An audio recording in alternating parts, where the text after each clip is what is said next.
আজিৰ পৰা আৰু জুবিন ক্ষেত্ৰ নাহো কে আহিম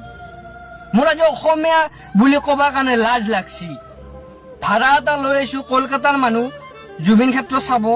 লৈ আছো বুকিং কৰিছে লৈ আছো লৈ মানুহটো কি কৈছে জানা কৈছে ভাইটি কি জুবিন ক্ষেত্ৰ দেখোন অকল ধূলা ধূলা ধূলা লাজ লাগছি আজি মোৰ কি কম আমাৰ প্ৰাণৰ জুবিন দা এনেকে ধূলাৰ মাজত ৰাখি থৈ দিছি পানী মাৰা মানুহ এটাও নাই পানী মাৰাটো চৰকাৰ ব্যৰ্থ আজি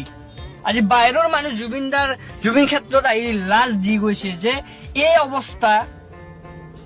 ইমান ডাঙৰ ইমান ৰেকৰ্ড কৰাৰ পিছত এই অৱস্থা মানুহ এজনৰ এটা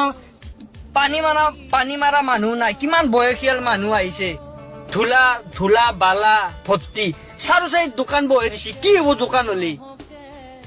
কেলা দোকান হলি কি হব শিখৰ পাই চাদা পাই দুদিন পিছত ভাং পাৱা হব বেলেগ আৰু কি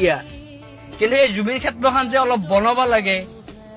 অলপ ভাল লগা কৰিব লাগে সেইটো কিন্তু কাৰো খবৰ নাই ইলেকশ্যন আহি আছে ইলেকশ্যন যোৱাৰ পিছত কিজানি এইবিলাক উঠাই দিব কোন জুবিন পাহৰি যাব মানুহে বুজি পাইছা না